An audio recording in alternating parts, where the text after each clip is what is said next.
आप मेरे से पूछिए कि बताइए कि क्या किसी की हत्या करना सही है, तो मैं बोलूँगा भैया नहीं। ऐसी मैं आपसे पूछता हूँ एक भाई के नाते, एक सामान्य चर्चा के नाते कि बताओ किसी की हत्या, हम भगवान को, अल्लाह को अभी इस बात से अलग रखें, बस एक सामान्य दृष्टिकोण से बात करें कि बताओ, आप मेरे से पूछे, अभी आपने पूछा मेरे से तो मैंने बताया कि हत्या करना गलत है। अब मैं आपसे पूछ रहा हूं कि बताइए क्या किसी की हत्या करना सही है? मैं इसका उत्तर ये दूंगा कि ये निर्भर करता है परिस्थिति पे। यहाँ जितने भी मेरे भाई मर्डर में आए हैं, किसी ने खुशी से नहीं किया, बिल्कुल, कोई परिस्थिति ऐसी उत्पन्न हुई, बिल्कुल, या कोई दुश्मनी थी, कोई किसी को। एक अभी आया है आखंड, जो हमारा हिस्सा है, 2 दिन पहले की बात है। हाँ, उसकी बहन को किसी ने बलात्कार किया था, वो लड़का बलात्कारी अंदर आया, मगर वो 2 महीने में जमानत पे छूट गया, तो उसके भाई ने उसको बाहर मार दिया। मैं ये नहीं करूंगा कि वो हत्या सही है, करना सही है, मगर परिस्थिति ऐसी होती है। और एक अफसोस की बात है, ये यहाँ में प्रशासन की, कौन से प्रशासन, जो बाहर का कानून व्यवस्था हमारी बिल्कुल, है, बिल्कुल, कि वहाँ गरीब बेचारा तो मारा जाता है, अमीर पैसा देके निकल जाता है। इस देखो, ये आपने भी देखा हो। आपने अभी बताया कि जैसे परिस्थिति में किसी ने मर्डर कर दिया, परिस्थिति में किसी ने गलत किया, तो परिस्थिति में गलत कर दिया, पर यहाँ जितने लोग हैं, मैं आपसे भी पूछूं कि आप यदि किसी का मर्डर करके आए हैं तो क्या यहाँ से जाने के बाद आप फिर वो गलती करेंगे? नहीं, तो अगर नहीं, अगर परिस्थिति वैसी, मुझे अगर कोई मारने आएगा तो मैं तो मारूंगा।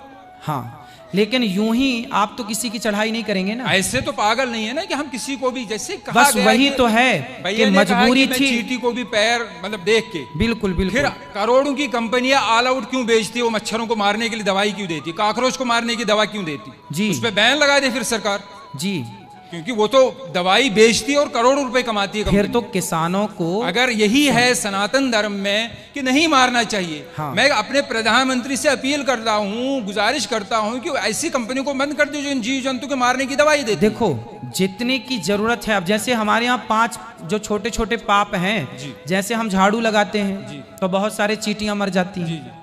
हम लोग बारिश गर्मियों में घड़ा में पानी भरते हैं तो ठंडक के कारण बहुत सारी चींटियां आती हैं, मर जाती हैं। हम लोग लकड़ी और कंडा समझते हैं, गाय का सूखा गोबर, उसको ओपले बोलते हैं। क्या बोलते हैं आप? ओपले। जैसे घर में चूल्हा, आजकल तो गैस का जमाना है, आज के 100 साल पहले लोगों की रोटियां घर के चूल्हे पे बनती थी।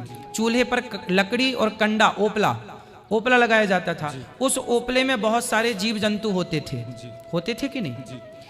तो वो मारे जाते थे जब हम रोटी बनाते थे। तो ऐसे कुछ सामान्य पाप हैं जो हमसे नित्य होते हैं। जैसे हम चल रहे हैं, चींटियां मर जाती हैं। किसान खेत में चने बोता है, इल्ली लग जाती है तो दवाई का छिड़काव करके इल्लियों को मारना पड़ता है।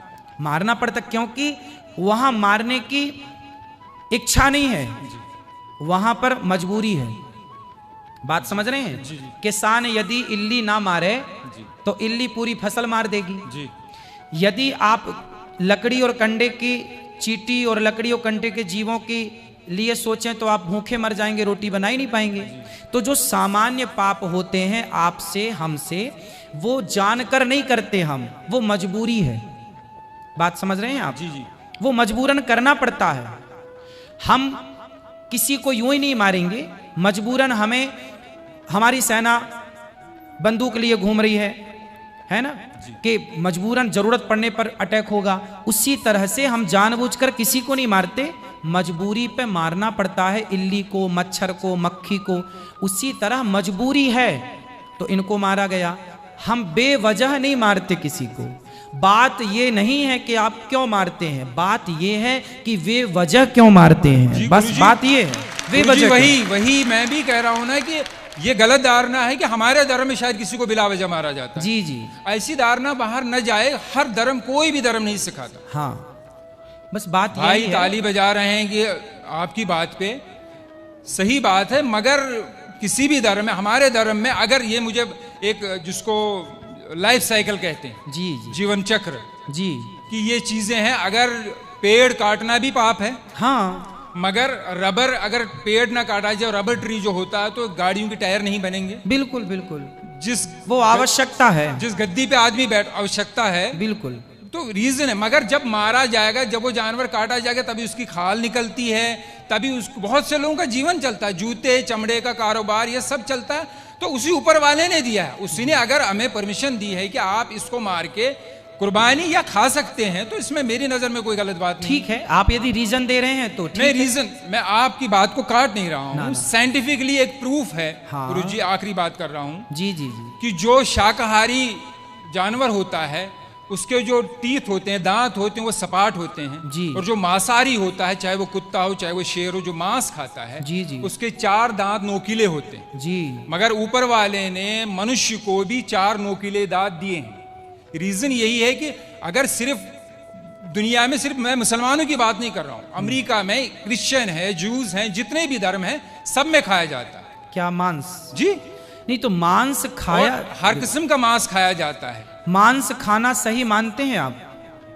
जब परमिशन, जब मुझे मेरे ईश्वर ने, जिसने मुझे जना है, उसने परमिशन दी है, तो तब हाँ, तो मैं कोई बात मना नहीं आपके हिसाब से सही है, पर हम हिंदुओं के हिसाब से, हम देखो मांसाहारी जो कुत्ता होता है ना, जितने भी मांसाहारी जानवर हैं वो जिह्वा से पानी पीते हैं। कुत्ता चाट कर पानी पीता है, शेर चाट कर पानी, बिल्ली चाट कर। लेकिन जो शाकाहारी जानवर हैं, बकरी है, गाय है, ये होंठों से, मुंह से पानी पीते हैं। अब आप बताइए कि आप मुंह से पानी पीते हैं कि जिह्वा से चाट कर पानी पीते हैं? फिर दांत नहीं, दांत का भैया सुनो, दांत का, मेरा सिर्फ इतना कहना है कि जैसे आपने कहा कि आपके हमारे धर्म में मेरे ईश्वर एक ही है। हाँ, उसने जब परमिशन दी है मुझे, आप कह रहे हैं कि आपको नहीं, मगर ये तो नहीं होना कि दुनिया में ये भावना हो कि नहीं ये धर्म अच्छा, बाकी धर्म अच्छे नहीं। देखिए हमारा जो सनातन धर्म है जी, उस जैसे आपके धर्म में तो ये कहा जाता है कि जैसा आप ही बता रहे हैं कि आपके यहाँ मांस खाना सही मानते हैं वो लोग, हमारे यहाँ मांस खाना सही नहीं मानते। हमारे यहाँ किसी भी मंदिर में जो मनमाने ढंग से बकरा बकरे की बलि चढ़ाते हैं मंदिरों में, वो गलत चढ़ाते हैं, हम लोगों से गलत मानते हैं। हमारे यहाँ मंदिरों में 56 भोग लगता है भगवान को, बढ़िया दाल चावल खीर पूड़ी सब्जी बादाम काजू पिस्ता, इनका भोग लगता है। जब हमारे यहाँ ये कहा जाता है कि जब खाने को 56 भोग हैं तो क्यों अपने स्वाद के लिए किसी की हत्या की जाए, इसलिए हिंदू लोग मांस नहीं खाते। ये अपनी अपनी विचारधारा है, आप खाते हैं तो उसमें आपकी अपनी विचारधारा है, हम लोग नहीं खाते उसमें हमारी अपनी विचारधारा है। अब ये देखना है कि किसकी विचारधारा श्रेष्ठ है।